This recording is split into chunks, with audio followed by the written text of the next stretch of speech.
duduk. Shalom Bapak Ibu sekalian. Minggu lalu saya bicara tentang iman.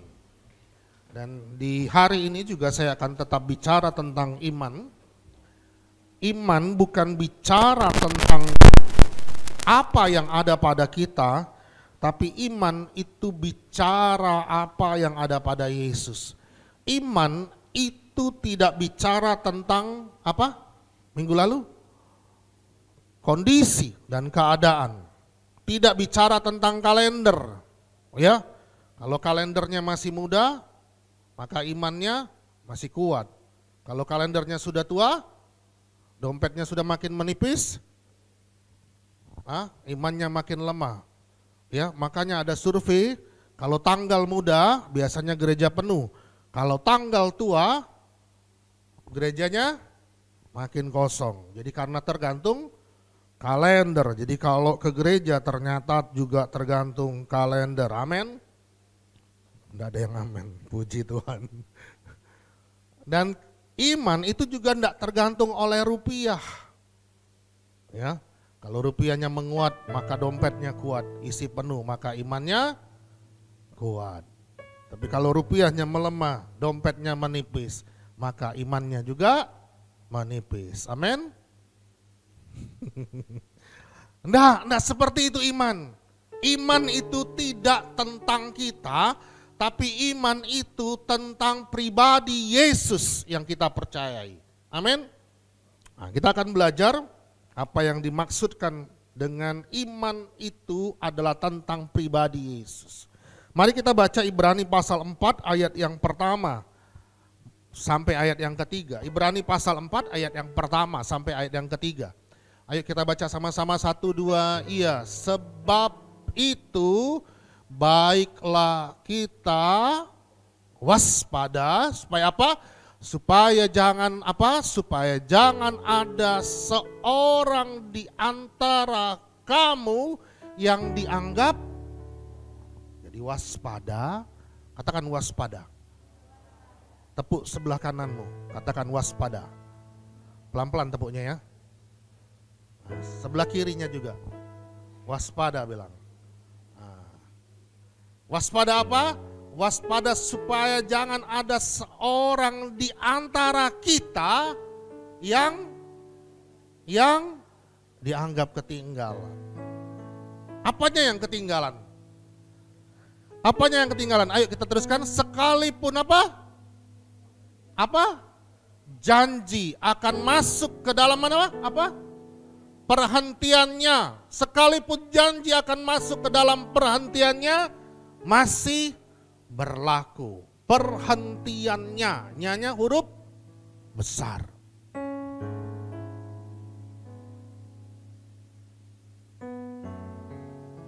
Masuk ke dalam perhentiannya. His rest. Nyanya huruf besar. Tempat perhentian itu bagi Israel adalah tanah perjanjian. Israel harus sampai ke padang gurun, itu butuh waktu berapa lama? Harus sampai ke tanah perjanjian butuh waktu berapa lama? 40 tahun. Israel butuh waktu 40 tahun sampai ke tanah perjanjian. 2 tahun pertama mereka enggak ngapa-ngapain. Tapi 38 tahun kemudian mereka harus puter-puter padang gurun. Kenapa mereka puter-puter padang gurun? Mereka tidak percaya pada janji Tuhan. Tuhan bilang, keluar engkau dari tanah Mesir dan aku akan mengirim engkau ke tanah perjanjian. Tanah yang apa? Subur, yang apa? Penuh dengan madu. Engkau tidak usah menanam, tapi engkau menuai. Engkau tidak usah membangun, tapi engkau memiliki rumah. Engkau tidak usah menggali, tapi engkau boleh minum. Tanah yang sangat diberkati oleh Tuhan. Siapa yang berjanji? Tuhan Allah. Yahweh yang berjanji. Tapi Israel bersungut-sungut. Kenapa mereka bersungut-sungut? Mereka tidak percaya sama Tuhan. Tapi Israel marah kepada Musa. Kenapa? Karena mereka tidak percaya kepada Tuhan. Berkali-kali Tuhan lihat kedahsyatannya. Bagaimana dia mengirimkan 10 tulah bagi orang-orang Mesir. Sampai Israel pun berhasil keluar dari tanah Mesir. Waktu mereka mulai keluar, apa yang terjadi? Di depan mereka ada apa? Ada laut mati, ada laut teberau, ada jalan buntu. Dan kemudian waktu seperti tidak ada jalan itu, seperti mereka terancam. Karena di belakang mereka ada apa? Ada ribuan tentara Mesir sedang mengejar mereka. Apa yang terjadi? Yang tidak mungkin itu jadi mungkin. Laut teberau itu terbelah jadi 2. Yang tidak pernah jadi ada pernah terjadi. Mujizat itu terjadi, laut itu terbelah jadi 2. Ada penyertaan Tuhan, ada pembelaan Tuhan bagi Israel. Sampai keluar dari laut itu, mereka sampai ke tanah. Satu tempat yang namanya Mara. Airnya pahit. Mereka tidak bisa minum dari air itu. Mereka bersungut-sungut lagi. Mereka tidak percaya sama Tuhan. Lalu Tuhan ubahkan yang pahit itu jadi manis. Tuhan suruh Musa lempar apa? Tongkat. Lempar tongkat itu ke atas air itu. Lalu apa yang terjadi? Yang pahit itu jadi manis. Tongkat itu bicara tentang Yesus. Waktu ada Yesus dalam hidupmu, apa yang pahit itu bisa jadi manis. Tapi Israel tetap tidak percaya sama Tuhan. Bukankah kehidupan Israel sama seperti kita hari-hari ini? Waktu kita menghadapi kesulitan, waktu kita menghadapi tantangan, waktu kita menghadapi sesuatu hal yang tidak mungkin. Lalu kita bertanya, mana janjimu Tuhan? Lalu dalam hati kita bilang, gimana Tuhan? Kita mulai menyangsikan iman kita. Kita mulai bertanya-tanya tentang mana janji Tuhan. Kondisi dan keadaan itu kadang-kadang bahkan sering kali membuat kita goyah dan jatuh. Itu iblis ciptakan itu semua supaya apa? Supaya mata kita yang tadinya fokus kepada Tuhan beralih kepada masalah dan keadaan kita. Lalu kemudian kita tidak lagi percaya kepada Tuhan, lalu kita percaya kepada iblis. Waktu kita datang ke gereja, kita bilang, kita bernyanyi, aku punya Tuhan yang besar. Oh yakin dia, Tuhan itu lebih besar dari masalahnya. Tapi waktu hari Senin, udah mulai lupa lagu tadi. Udah mulai lupa firman Tuhan lagi. Hari Selasa tambah lupa. Hari Rabu makin lupa. Hari Jumat dan Sabtu lupakanlah. Itu kita sama seperti Israel. Sebenarnya Israel tidak perlu waktu 38 tahun untuk puter-puter padang gurun. Untuk dapat raih berkat Tuhan, janji Tuhan. Mereka cukup lalui saja padang gurun itu. Tapi nyatanya mereka harus puter-puter. Penuh dengan drama Korea. Iya enggak? Iya, penuh dengan drakor. Itu Israel. Enggak ada di sini. Ada di sana dan di sini. Kita semua seperti itu. Iman kita enggak kuat, iman kita enggak mampu. Kalau khotbahnya, temanya enggak salah-salah, iman yang tak tergoyahkan. Ada di sini imannya yang tidak tergoyahkan? Yang tidak pernah tergoyahkan, majulah ke depan. supaya bukan saya tumpang tangan, tapi saya sembah dia. Ada iman yang tak tergoyahkan? Kalau ada pun yang nonton secara online, mungkin keluarlah dari kamera itu. Semua pernah goyah, semua pernah lemah, semua pernah tidak berdaya. Sebab itu baiklah kita waspada supaya jangan ada seorang di antara kamu yang dianggap ketinggalan, sekalipun janji akan masuk ke dalam perhentiannya masih berlaku. Bagi Israel, perhentian itu bicara tentang tempat.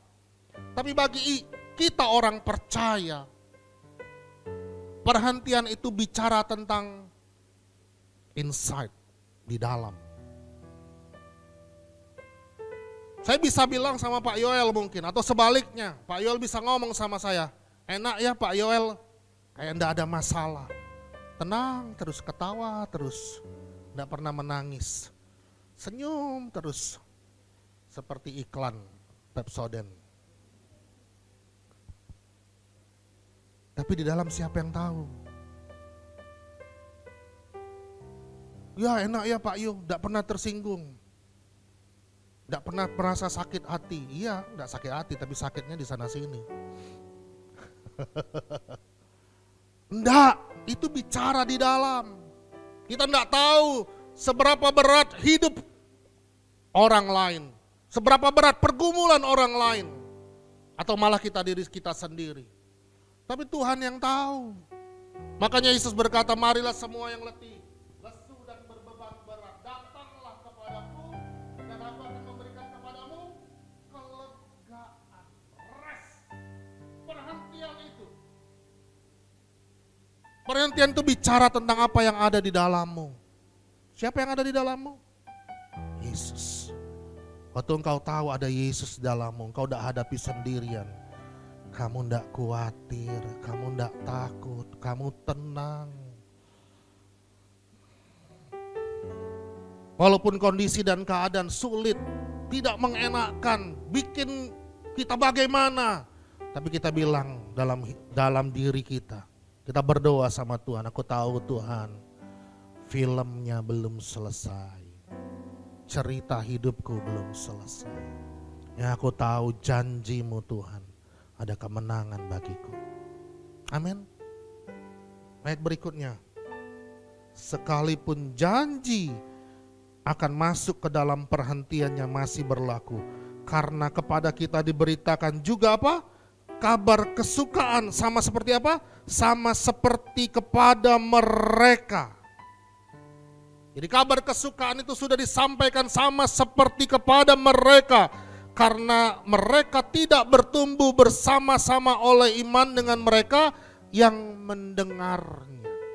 Jadi ada orang yang dengar berita ini, ada orang yang dengar kabar baik ini, tapi mereka tidak masuk ke dalam perhentian itu. Mereka tidak mendapatkan ketenangan itu. Mereka tidak mendapatkan rest itu. Mereka tidak bertumbuh, ya. Ayat ini katakan, mereka tidak bertumbuh bersama-sama oleh iman dengan mereka yang mendengarnya. Jadi ada orang yang mendengar dan imannya bertumbuh. Tapi ada orang yang mendengar tapi imannya tidak bertumbuh. Tidak bisa rest, tidak bisa masuk ke dalam perhentian itu. Nah yang tidak bisa masuk ke dalam perhentian itu, itulah yang dibilang apa? Ketinggalan. Katakan ke sebelah kananmu, tepuk bahunya, kamu jangan ketinggalan. Sebelah kirimu, tepuk juga, kamu juga ya jangan ketinggalan. Sebab kita yang beriman akan masuk apa? Ke tempat perhentian seperti yang ia katakan. Sehingga aku bersumpah dalam murkaku, mereka takkan masuk ke dalam tempat perhentianku sekalipun pekerjaannya sudah selesai. Sejak kapan? Sejak kapan? Sejak kapan? Sejak dunia dijadikan. Jadi bukan sejak Yesus mati di atas kayu salib ya. Tapi sejak dunia dijadikan. Ada janji Tuhan, kita masuk ke dalam tempat perhentiannya itu sejak kapan? Sejak dunia dijadikan. Sejak dunia dijadikan, Dia ingin kita yang segambar dan serupa dengannya itu ada di dalam perhentian. Sama seperti Israel yang masuk ke dalam apa? Tanah perjanjian itu. Menikmati semua janji-janji Tuhan. Amin. Jadi bagian saya dan Anda adalah sama seperti Israel yang masuk ke dalam tanah perjanjian itu. Yang menikmati tempat perhentian itu. Sehingga kita bisa tenang. Lalu berkata, kini tenanglah hatiku, Tuhan memimpin langkahku di tiap saat dan terjang. Tuhan rasa tangannya, Tuhanlah yang memimpinku, tanganku dipegang teguh. Apa katanya? Hatiku berserah penuh, tanganku dipegang. Anak-anak muda di tempat ini yang hari ini, kemarin ya sudah wisuda ya, yudisium baru ya. Kapan wisudanya?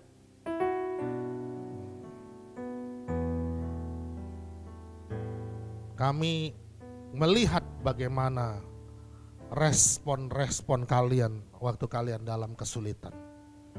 Kami melihat bagaimana reaksi Anda waktu kalian mengalami pergumulan. Bermacam-macam. Betul? Tapi filmnya baru usai. Waktu kita hadapi, kita seperti jungkil balik. Ada yang bisa ngomong kepala di bawah, kaki di atas. Gitu ya Sarah ya? Sudah mau pecah kepala ini rasanya katanya. Tapi enggak pecah juga kan sampai hari ini. Amin. Kadang-kadang kita itu enggak yakin sama janji Tuhan. Kita lihat situasi dan keadaannya, tapi waktu kita sudah melaluinya, lalu kita berkata, benar Tuhan, Engkau lebih besar dari masalahku. Engkau lebih besar dari pergumulanku. Amin. Tenang itu di sini, perhentian itu di sini, inside. Kadang-kadang kita ngedahuluin sih. Ngedahuluin apa yang Tuhan janjikan. Kadang-kadang kita perkatakan yang sebenarnya kita tidak inginkan. Padahal Tuhan sudah janjikan. Iman itu bicara tentang apa? Tentang apa yang kita katakan, lalu tentang apa yang kita belum lihat. Itu iman.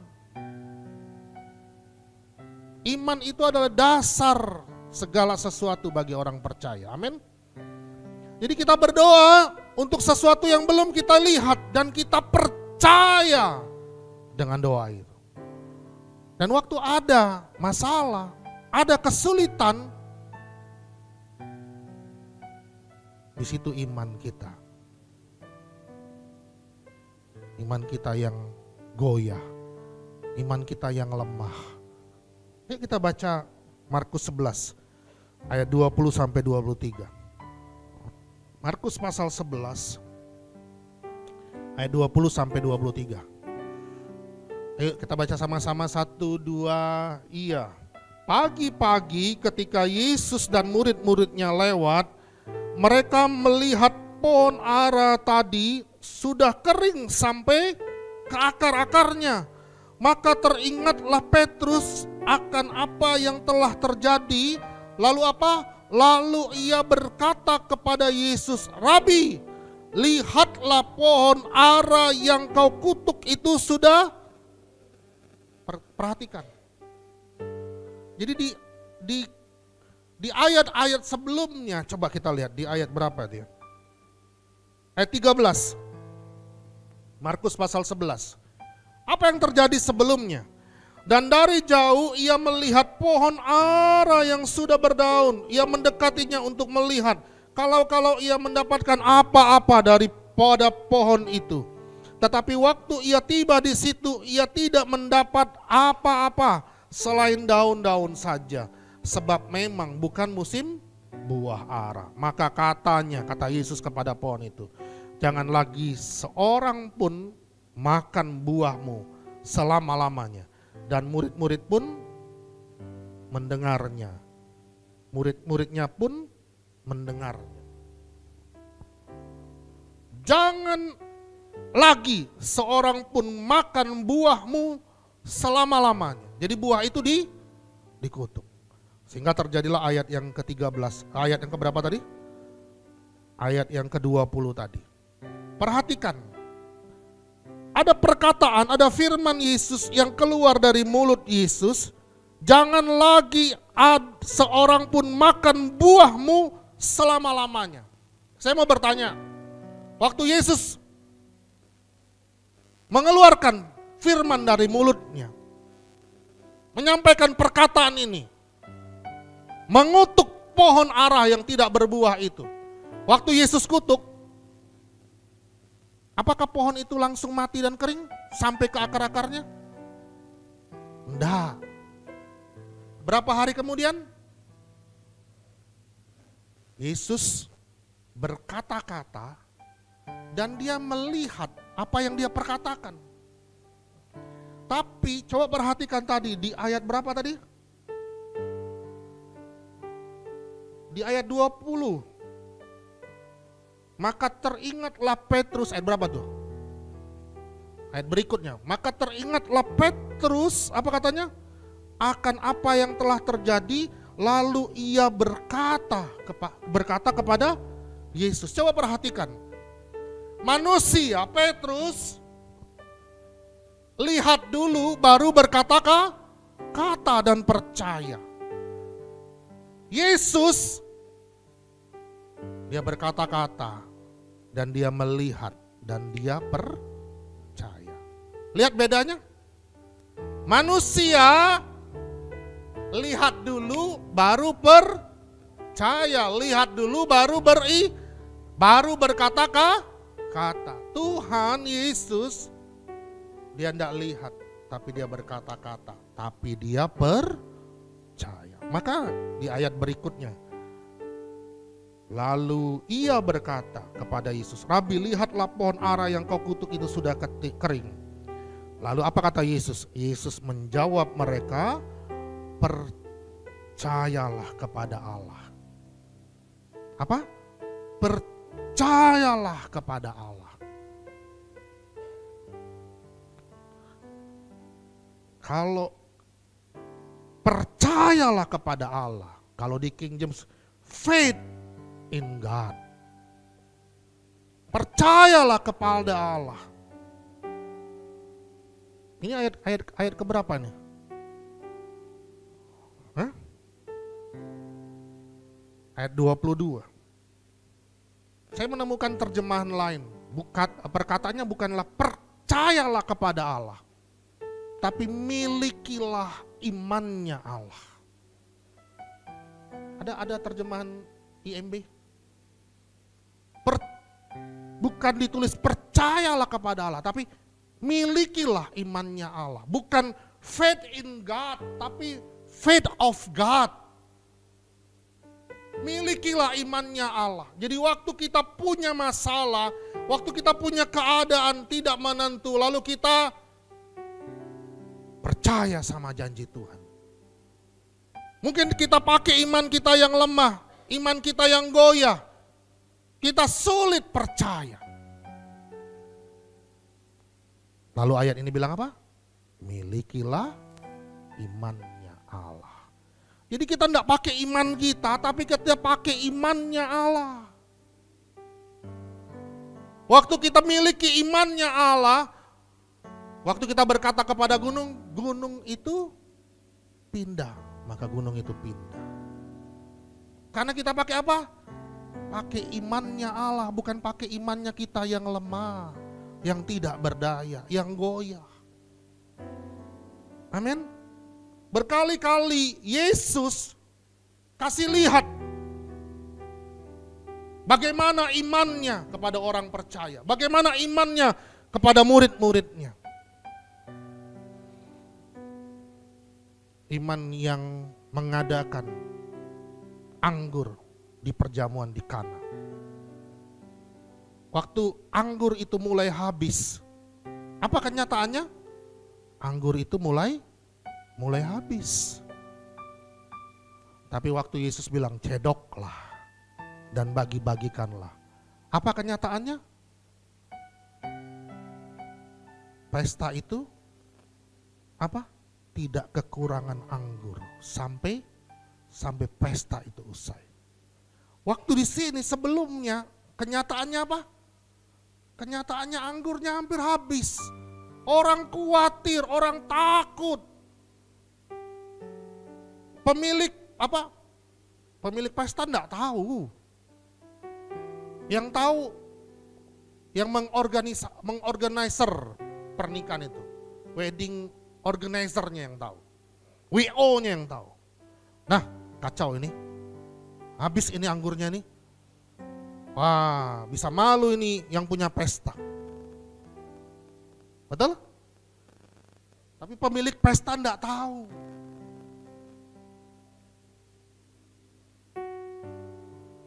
Kemudian ada Yesus di dalam pesta itu. Yesus yang menyediakan anggur yang baru itu. Bahkan dikatakan apa? Biasanya anggur yang apa? Yang tersedia makin akhir pesta makin tawar rasanya. Tapi ini anggur yang terbaik yang boleh dirasakan oleh undangan pesta.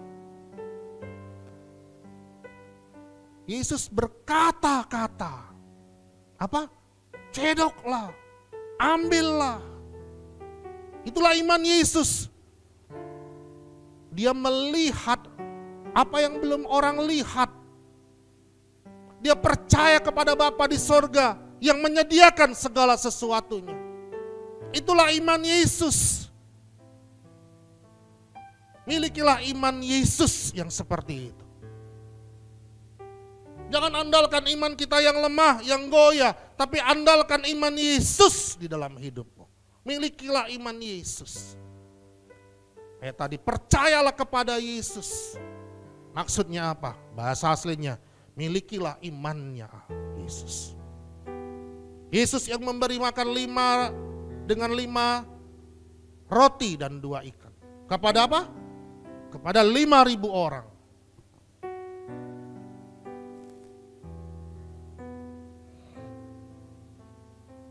Waktu Yesus ngomong sama murid-muridnya, cari makanan, kasih makan orang banyak ini.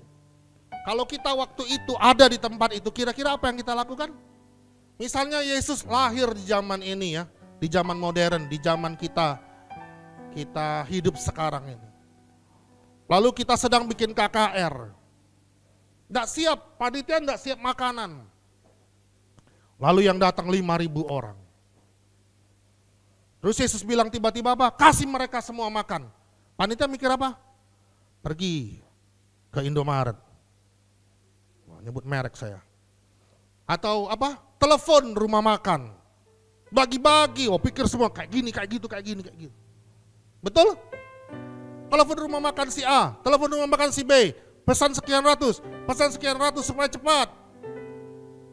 Terus nanti ada yang mikir, gimana bayarnya? Nggak cukup uang kas gereja gitu kan? Gitu ya. Tapi kenapa murid-murid waktu itu nggak pergi seperti itu? Pergi ke warung gitu ya? Hah?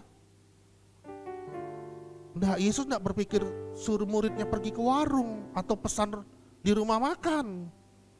Tapi Yesus bilang apa? Coba lihat apa yang ada padamu. Lalu dia berdoa, dia berfirman, dan dia pecah-pecahkan roti dan ikan itu. Lalu dia berkata, bagikanlah. Yang keluar dari mulutnya adalah firman, bagikanlah. Waktu roti dan ikan itu dibagi-bagikan, apa? 5.000 orang makan sampai kenyang, dan sisa 12 keranjang. Yesus berkata-kata untuk sesuatu hal yang belum dia lihat, tapi dia percaya. Itulah imannya Yesus. Iman kita orang percaya yang ada di dalam Yesus, yang masuk di dalam perhentiannya itu adalah imannya Yesus, memiliki imannya Yesus. Kita berkata-kata untuk sesuatu hal yang belum kita lihat, tapi kita percaya. Amin. Amin. Karena kita memiliki imannya Yesus. Kita tidak khawatir. Kita tidak goyah. Bukan karena iman kita, tapi karena imannya Yesus. Situasi dan keadaan mungkin kenyataannya sulit. Situasi dan keadaan nyatanya mungkin, aduh Tuhan, makin hari makin merosot. Bikin kita makin sepertinya makin kurang rasa percaya kita kepada Tuhan. Itu iman kita. Tapi bersyukur kita memiliki imannya Yesus. Lalu kita percaya kepada Yesus. Sanggup mengadakan segala yang kita perlukan. Kita tidak bersungut-sungut seperti Israel. Kita tidak marah-marah seperti Israel. Apalagi nyalakan orang lain. Atau nyalakan kambing hitam. Ya, sering kambing hitam disalahkan. Kambing, dan kambing itu berwarna hitam. Itu kasihan kambing yang berwarna hitam itu. Karena selalu disalah-salahkan. Padahal dia tidak ngerti apa-apa.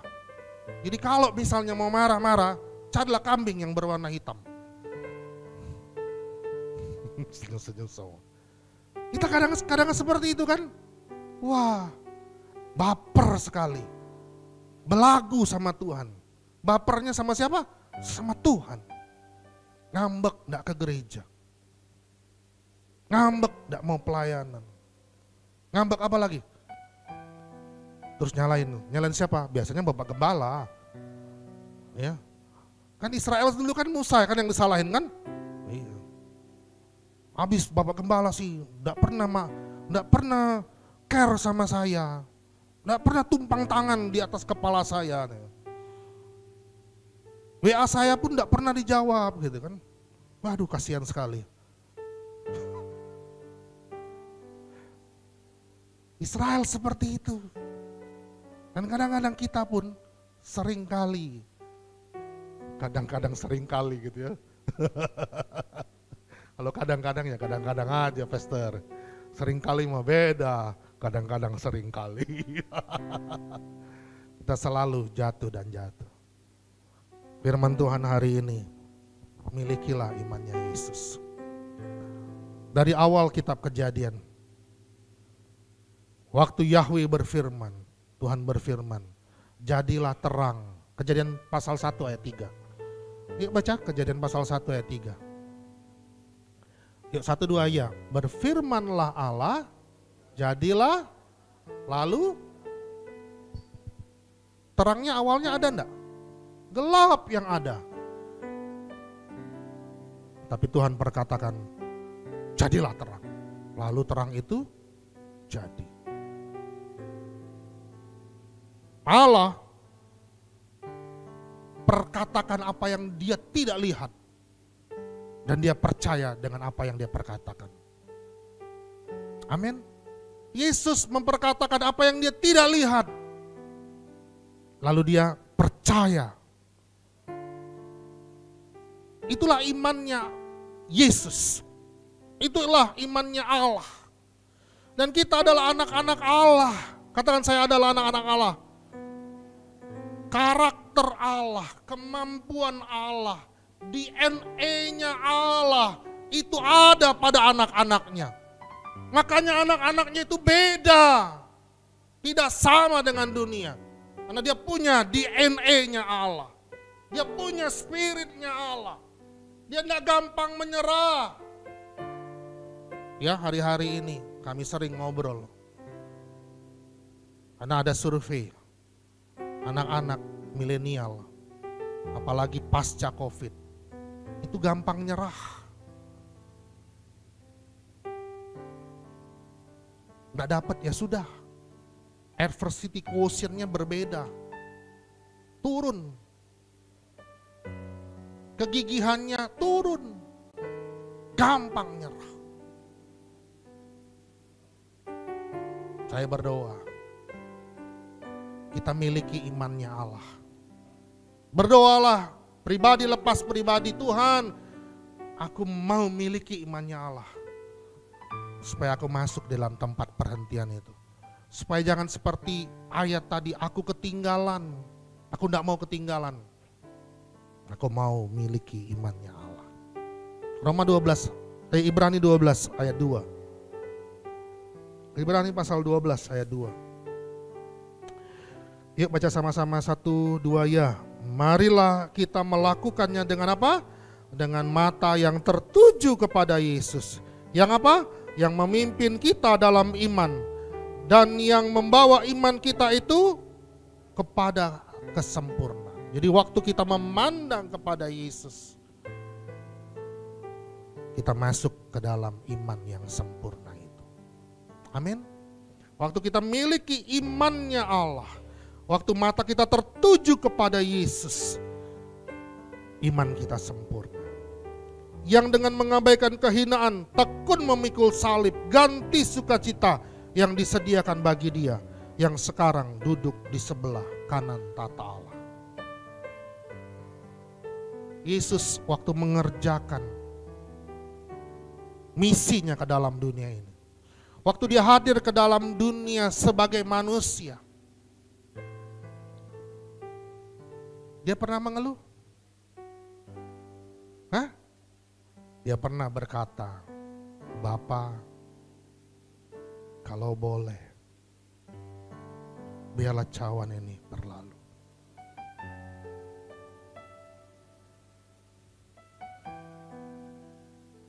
Keringat darah menetes di Taman Getsemani.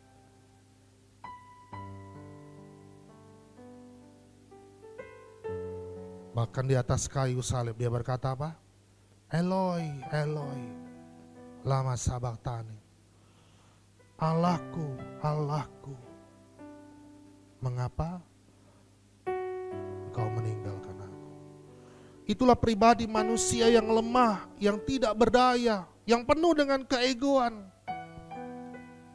Aku tidak kuat Tuhan, aku tidak mampu Tuhan. Oh Tuhan. Tapi lihatlah Yesus dalam ketidakmampuannya sebagai manusia. Dia maju.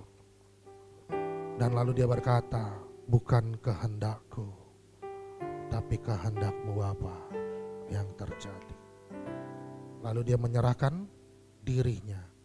Lalu dia mati di atas kayu salib. Dia berkata sebelum kematiannya, dia berkata apa? Sudah selesai. It is finished. Dia sudah tanggung semuanya di atas kayu salib. Supaya apa? Supaya kita tidak perlu lagi tanggung semua beban itu. Amin. Maka dia bisa berkata, marilah kepadaku semua yang letih, lesu dan berbeban berat. Aku akan memberikan rest, kelegaan kepadamu.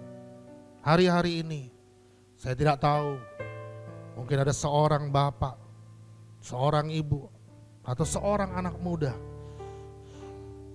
ya, lulus kuliah itu bukan akhir dari perjuangan, itu adalah awal dari perjuangan. sudah selesai, mau kemana, mau kerja apa. Nah, makanya ada lagu di dunia ini, hidupnya penuh perjuangan. Ya, untung yang ada di sini namanya Yoel Panjaitan, bukan Perjuangan Panjaitan. Hidup ini penuh dengan perjuangan, itulah hidup di dalam dunia. Bukan cuma kita yang mengalami hal itu, semua orang yang ada di dalam dunia mengalami hal yang sama. Yesus pun juga mengalami hal yang sama. Tapi waktu kita miliki imannya Yesus, bukan andalkan imannya kita yang lemah, tapi andalkan imannya yang Yesus, yang kuat itu, imannya Yesus itu. Maka kita mampu mengatakan apa yang belum kita lihat dan kita percaya. Perkatakanlah apa yang ingin kau lihat dan percayalah kepada Tuhan. Bukan percaya kepada kemampuan kita, bukan percaya dengan kondisi dan keadaan, bukan percaya dengan apa yang diprediksi oleh orang, tapi percaya kepada firman Tuhan. Amin. Amin. Saya undang semua jemaat bangkit berdiri. 2 Korintus 4 ayat 13, ayat terakhir kita baca sama-sama. Saya undang semua pemain musik dan pelayan Tuhan. 2 Korintus 4 ayat 13.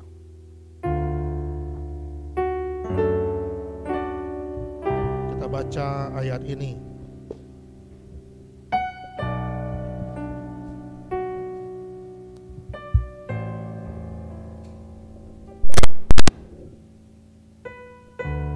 Yuk kita baca sama-sama 1, 2, iya. Namun karena kami memiliki roh iman yang sama, roh iman yang sama seperti Abraham, roh iman yang sama seperti Ishak dan Yakub, roh iman yang sama seperti Yusuf, Daud, yang sama seperti murid-murid, yang sama seperti Paulus. Namun karena kami memiliki roh iman yang sama, seperti ada tertulis apa? 1, 2 ya. Aku percaya, sebab itu aku berkata-kata. Maka kami juga percaya, dan sebab itu kami juga berkata-kata. Terpujilah nama Tuhan, diberkatilah kita yang mendengar dan mengimani semua yang dikatakan Tuhan. Terima kasih Tuhan, terima kasih.